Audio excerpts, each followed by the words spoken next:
Okay, everyone, take your seats. We've got a lot to get through today. I want to start with a visualization exercise. You know that meme, the Daily Struggle meme? Oh, yeah, the one with the superhero standing in front of the two red buttons. That's the one. He's standing there, usually sweating bullets, looking totally panicked because he has to choose between two options, and the joke is that the options are usually contradictory. Right. You can't press both. It's the ultimate dilemma. You have to pick one. Exactly.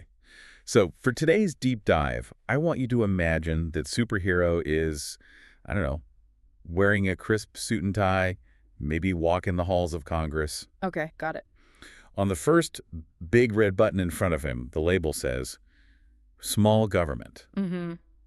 This button represents the idea that the government should, get out of our lives, cut taxes, and basically just leave us alone. Which is a classic traditional conservative position.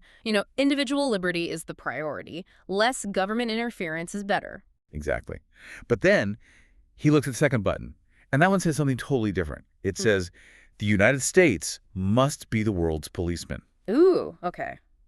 That's a big statement. It's a huge statement. Mm. This button implies that America has a moral responsibility to intervene at other countries, to reshape nations, and to police the globe. And if you just stop and think about that for a second, that second button requires a massive government. A massive one. We need a huge military budget. You need intelligence agencies, logistics, a massive State Department. I mean, it's the complete opposite of small government. Precisely.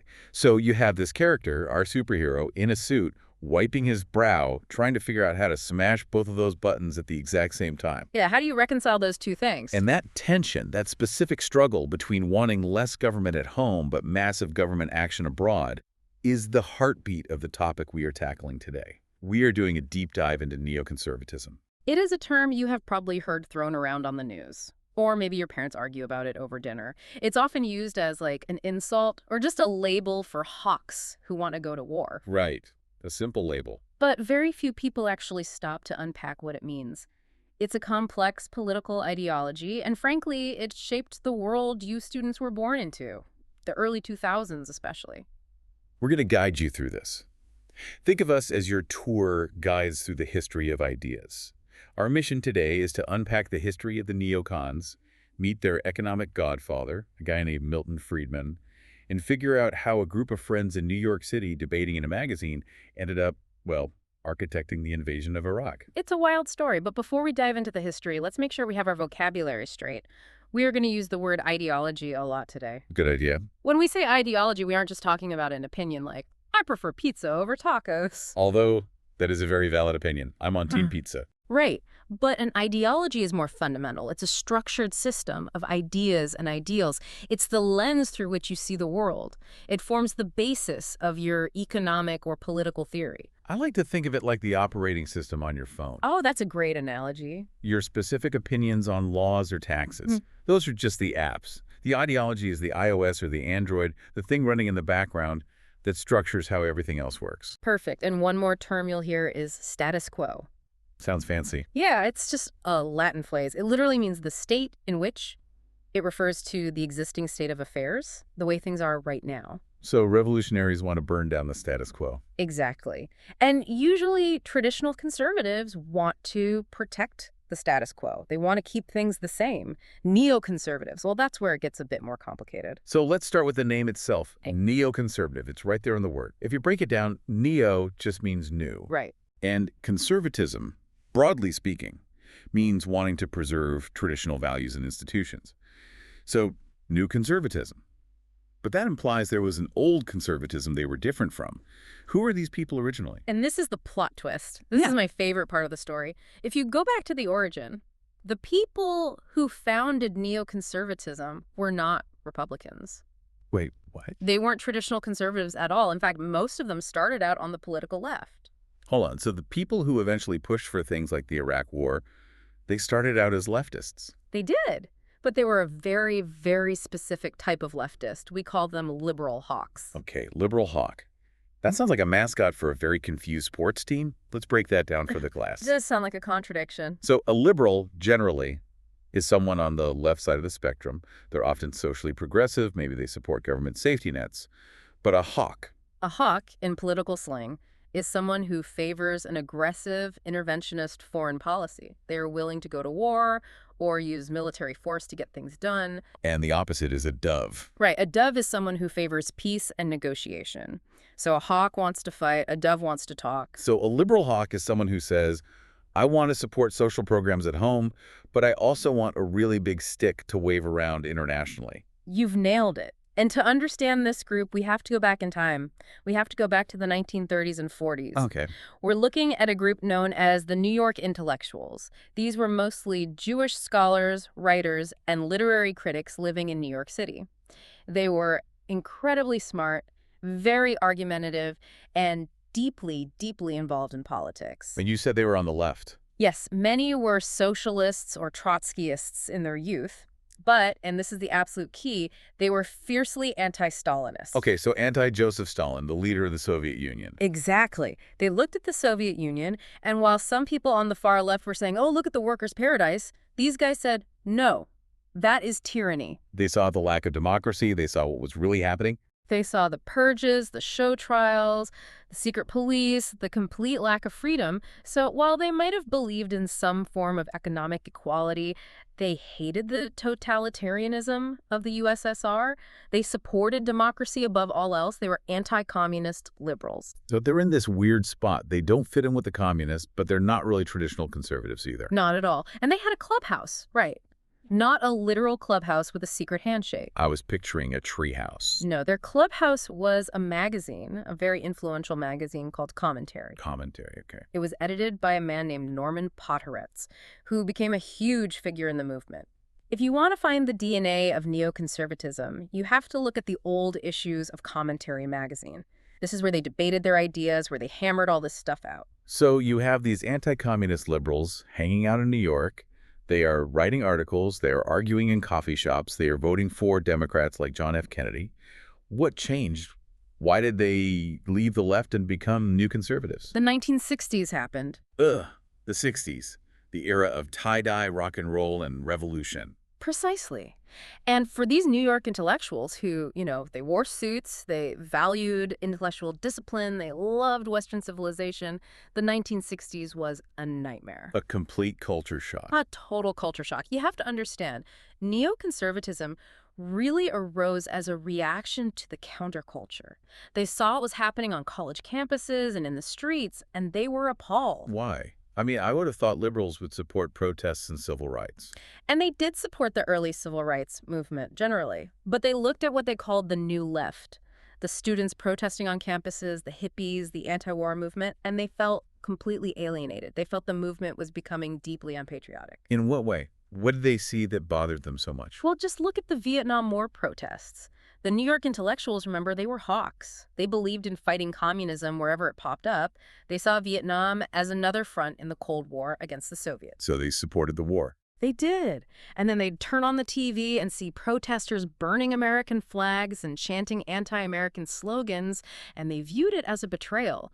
They felt the Democratic Party was being hijacked by pacifists who were too weak to stand up to the Soviet Union. So they felt the left was going soft on defense. That was the foreign policy piece.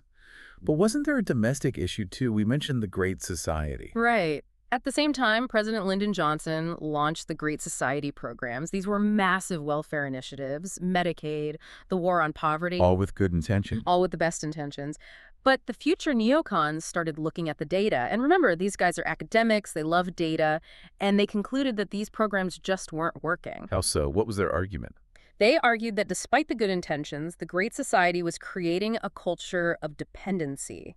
They felt that just throwing money at poverty wasn't solving it and might actually be breaking down things like the work ethic and the traditional family structure. So you have this perfect storm brewing for them. A perfect storm. They hate the counterculture, they are deeply skeptical of large-scale welfare programs, and they think the Democratic Party is becoming too weak on defense. They were politically homeless. Totally. There's a famous quote by Irving Kristol, another one of the godfathers of the movement, that sums this up perfectly. What's that? He said, "A neoconservative is a liberal who has been mugged by reality." Mugged by reality. Wow. That is such a vivid image. Isn't it? It implies that their old liberal beliefs were this, like, nice dream, but the real world The dangerous, messy, real world forced them to wake up. That's exactly how they saw it. They felt reality had slapped them in the face, so they moved from the anti-Stalinist left into the camp of American conservatism. They didn't necessarily change all their beliefs overnight, but the world changed around them, and they found their new home on the right. They became the counterculture. I like that, the counterculture. So that explains the political side, the foreign policy and the social reaction. Yeah. But remember, our superhero at the beginning, we still have that small government button to deal with. Right. The neocons needed an economic theory to go along with their new political home. They needed an engine for their car. Yes. And while this whole political philosophy was brewing in New York, an economic powerhouse was developing in Chicago. We have to introduce the man, the myth, the Nobel Prize winner, Milton Friedman. If neoconservatism had a bank account, Milton Friedman wrote the checks. Or at least he wrote the instruction manual for the economy they wanted. He really did. He provided the intellectual firepower for the economic side of the movement. Let's get a bio check on him. He wasn't born into the elite, was he? He didn't come from money. Far from it. Friedman was born in 1912 in Brooklyn, New York, to immigrant parents from Hungary. His mother ran a small dry goods store. He came from very humble origins, but he was intellectually brilliant, just off the charts smart. And his education reflects that. Absolutely. He went to Rutgers for his bachelor's, then the University of Chicago for his master's, and finally Columbia for his PhD in economics. And he eventually settled at the University of Chicago as a professor, making their economics department world famous. The Chicago School of Economics is basically legendary because of him and his colleagues. It became the center of free market thinking in the world. And we should mention, he didn't do it alone. He had a key collaborator. A very key collaborator. His wife, Rose Friedman. She was an accomplished economist in her own right. They met at the University of Chicago when they were students. Friedman always credited her significantly for all of their work. They co-authored books together. They were a true power couple. So Friedman wins the Nobel Prize in economics in 1976. But what was he actually saying? What was his big idea that the neocons and other conservatives latched onto so strongly? Well, his core belief system is what we call classical liberalism, which is a bit confusing because today we think of liberal as being on the left. In his case, it meant a belief in maximum individual freedom, which led him to free market capitalism. Okay. And one of the big concepts he championed was monetarism. Monetarism, yes. Okay. That sounds like the part of class where everyone starts checking their phones. Can we break that down simply? I promise it's simpler than it sounds. Think about inflation. Okay. Prices going up. Right. When prices go up and your dollar buys less stuff, we've all seen that at the grocery store or the gas pump. For decades, the common economic theory was that inflation was complicated, caused by unions or corporate greed or all sorts of things. Friedman came along and said, no. He had a simpler answer. A much simpler answer. He argued that inflation is always and everywhere a monetary phenomenon. Meaning it's about the money itself. Exactly. He believed inflation is caused by the government, specifically the central bank, printing too much money. It's the classic case of too much money chasing too few goods. If you double the amount of money in the system, but you don't double the amount of stuff to buy, prices will have to go up. So his solution wasn't to put on price controls or anything like that. No, he hated that. He said the solution was simple. Control the money printer. The government should restrict the money supply and keep it growing at a slow, steady rate. That's it. Okay, that's monetarism. But his ideas went way beyond just inflation, right? Yeah. He had very strong views on the role of business in society. Oh, yes. There is a famous essay he wrote for the New York Times Magazine that is still incredibly controversial today. It was about the social responsibility of business. Ah, I know this one. I bet a lot of students have heard this quote. He said, the social responsibility of business is to make a profit. Right. The social responsibility of business is to increase its profits. Now, hearing that today, it might sound a bit cold. It sounds like he's saying greed is good. It does sound harsh. Like, what about the environment or the community? And that's the common reaction. But Friedman's argument was actually about ethics and freedom. Explain that logic to us. How is that an ethical argument? Well, he argued that a corporate executive is an employee. Who does he work for? He works for the shareholders, the people who actually own the company. So if that executive decides to spend the company's money on social causes or charity that doesn't directly help the business, he is effectively spending someone else's money without their permission. He's imposing a tax on the shareholders or the customers or the employees. So he's saying if you, the CEO, want to donate to charity, Use your own money. Don't use the company's money. Precisely. Friedman believed that if businesses focus on efficiency and profit within the rules of the game, so no fraud or deception, that actually benefits society most in the long run because it creates wealth, innovation, and jobs. So stay in your lane, make money legally, and that's how you contribute to society. What about the government's lane? What did he think the government should be doing? Less. Much, much less. He was a fierce opponent of big government. He opposed programs like public housing, public health, and even public education, arguing the free market could do them better. So he would have been against the Great Society programs the neocons were already skeptical of. Oh, he was their intellectual champion on that front.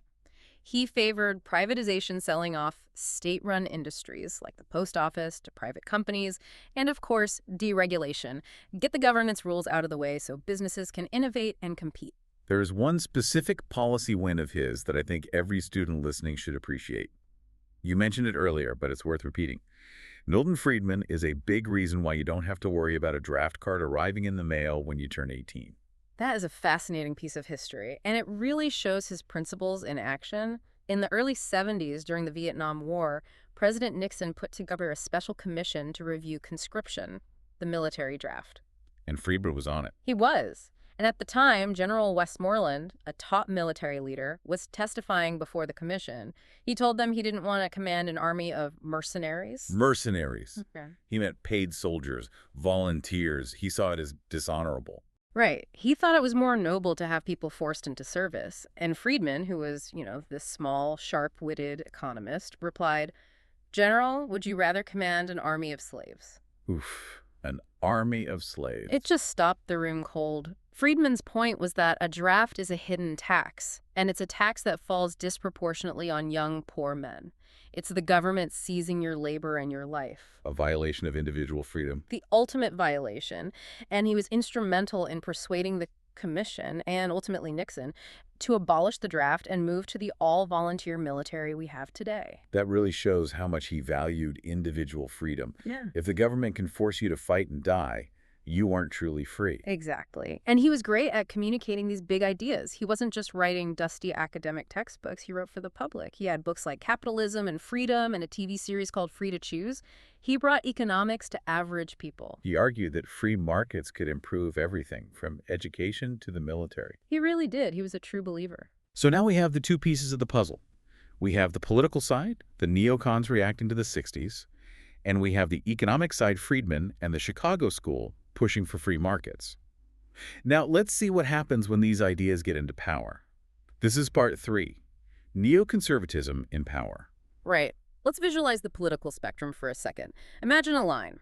On the far left, you have radical change. Then you move to the center through liberalism. On the right, you have conservatism. Neoconservatism sits firmly on the right. But it's a specific flavor of conservatism. Let's look at their domestic policy first, what they wanted to do inside the United States. Domestically, they basically combined their dislike of the 60s counterculture with Friedman's free market economics. So first off, family values. Right. This was a direct challenge to what they saw as the moral decay of the 60s. They favored traditional values, often with a religious foundation. They felt that the breakdown of the traditional family was at the root of many of society's problems. And this also influenced their view on things like affirmative action. Yes. Neoconservatives generally oppose affirmative action. They believe strongly in individualism.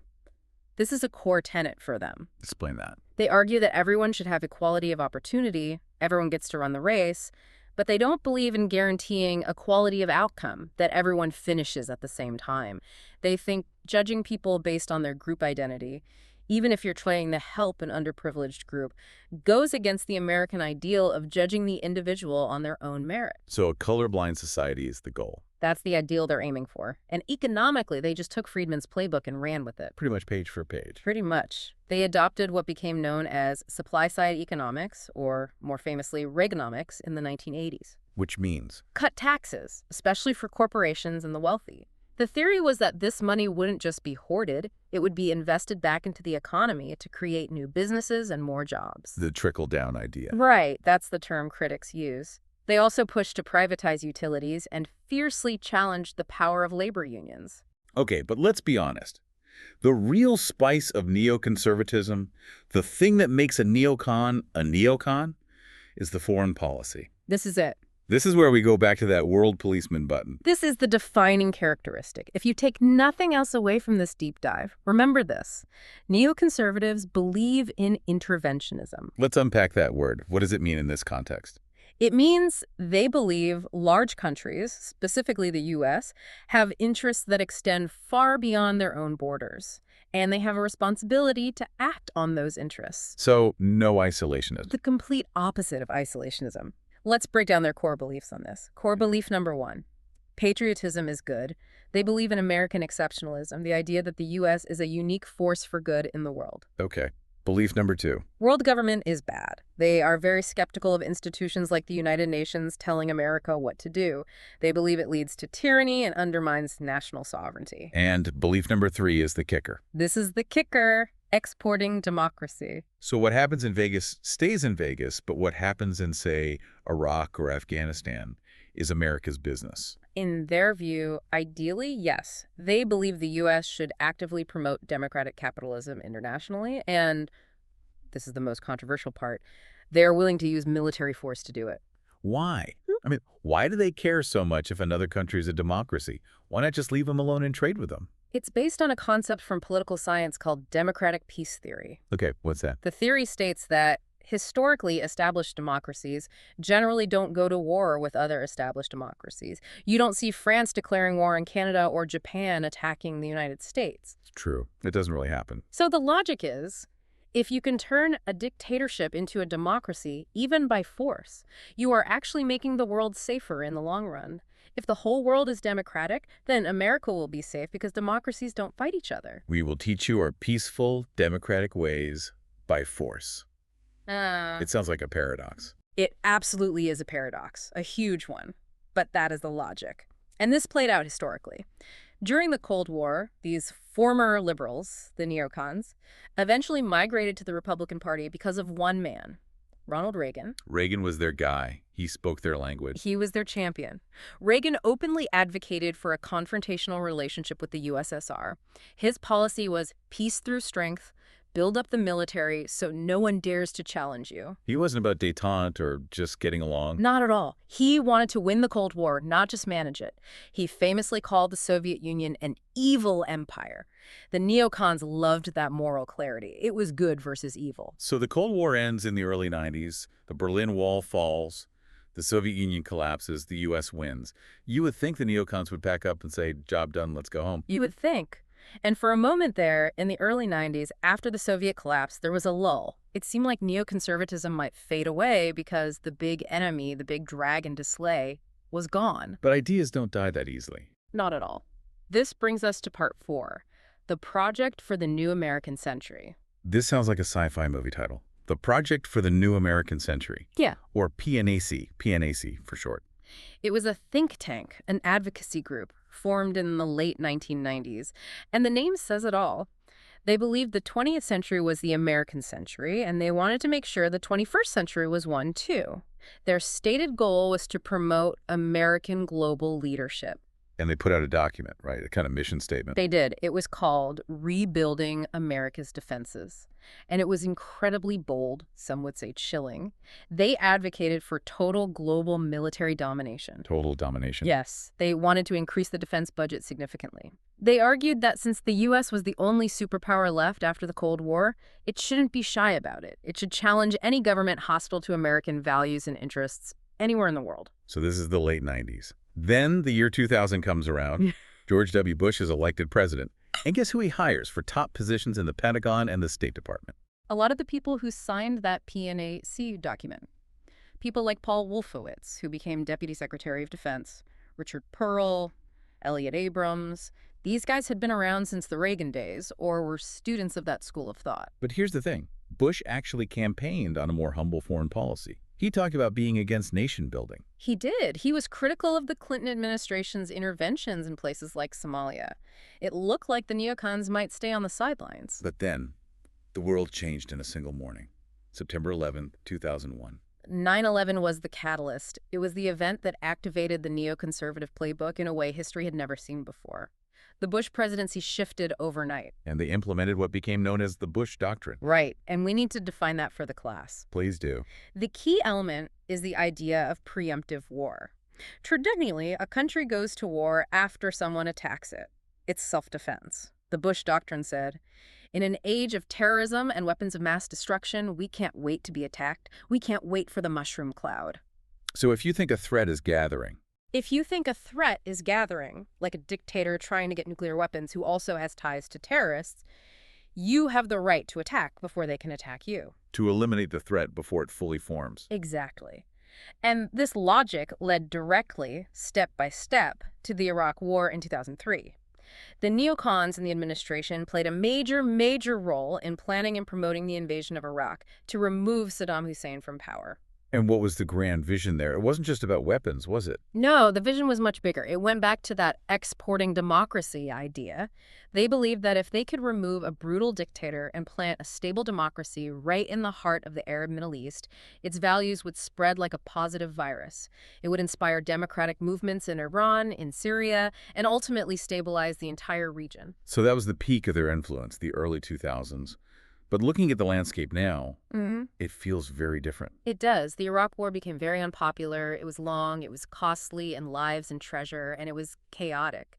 The stable democracy they envisioned didn't immediately materialize. And neoconservatism as a brand took a big hit in the public eye. A huge hit. We saw John McCain, who was very much a hawk in that tradition, lose the presidency in 2008. Mitt Romney lost in 2012. Both represented that older, more interventionist style of republicanism that was falling out of favor. And looking at your generation, millennials and Gen Z, the polling data is really clear. You are much more skeptical of military intervention than the baby boomers were. And that makes sense. You've grown up in a state of what feels like constant war and aren't necessarily seeing the benefits. The war on terror has been the background noise of your entire lives. So here's the big question, the provocative thought. Is the movement dead, or is it just adapting? That's what analysts are debating right now. What do you mean by adapting? Well, some people would ask if Hillary Clinton, for instance, was influenced by neocon ideas regarding interventionism. She was often seen as more hawkish than Barack Obama, particularly on issues like Libya and Syria. So the ideas can cross party lines. The ideas can absolutely cross party lines. And even today, look at the debate about how much the U.S. should be involved in supporting Ukraine against Russia, or how to handle the conflict between Israel and its neighbors. These debates involve the same neoconservative arguments about defending democracy abroad and confronting aggressive dictators. It's interesting. The labels might change, the specific enemies might change, but the core idea that America should lead the world and use force to do it, that idea seems to stick around. It's a very adaptable ideology. When the Cold War ended, they shifted their focus to exporting democracy. When terrorism rose, they shifted to fighting the war on terror. The threat changes, but the solution to assertive American power remains the same. So let's bring this all back home. We've covered a lot of ground today. We started with 2 buttons on a meme and ended up in the Iraq War. Let's recap the big takeaways before we do our quiz. Sounds good. Point 1. Neoconservatism didn't start as a conservative movement. It started as a reaction by former liberals, the New York intellectuals, who felt they were mugged by reality in the 1960s. They hated the counterculture and the anti-war movement. Point 2. On the money side, they were powered by the ideas of Milton Friedman. They believe in free markets, privatization, deregulation, and that the only social responsibility of a business is to make a profit. Small government at home. And point 3. Foreign policy is king. This is their defining feature. They believe in interventionism, using American military power to spread democracy and protect national interests, based on the theory that a democratic world is a safer world for America. All right, class, books away. It's time for a quick check your understanding session. I'm going to ask 3 questions based on what we just discussed. I'll give you a second to think before the answer comes. No pressure. Let's see who is listening. Question number 1. We talked about Milton Friedman's very famous and controversial view on corporations. According to Friedman, what is the primary social responsibility of a business? Let you think for a second. The answer is to increase its profits. Friedman believed that focusing on profit while playing by the rules was the best way for a business to contribute to society, rather than spending shareholder money on other causes. Okay, good. Question number 2. Let's go back to the origins of the movement. What specific historical event or movement in the 1960s caused many liberal hawks to become disenchanted with the left and start their journey toward neoconservatism? Let's see. Okay, the answer is the Vietnam War protests and the counterculture movement. They felt the left was becoming unpatriotic, anti-American, and dangerously pacifist in the face of the Soviet threat. Last one. Question number 3. What was the name of the influential think tank formed in the late 1990s that advocated for American global military domination and really set the stage for the Bush Doctrine? A three-letter acronym. The answer is the PNAC, the Project for the New American Century. Nailed it. Hopefully you guys got those right at home or in the classroom. And before we dismiss, here's one final thought to chew on. We talked about how neoconservatism rose as a reaction to the 1960s. Every major political movement is usually a reaction to the one that came before it. It's like a pendulum swinging back and forth. Exactly, a constant action and reaction. So as you look at the news today, at the arguments happening right now on TikTok or on cable news, ask yourself, what is the next neo movement going to be? What are people reacting against today that will shape the ideology of tomorrow? Deep thoughts to leave you with. Keep your eyes open, check your sources, and keep diving deep. Class dismissed.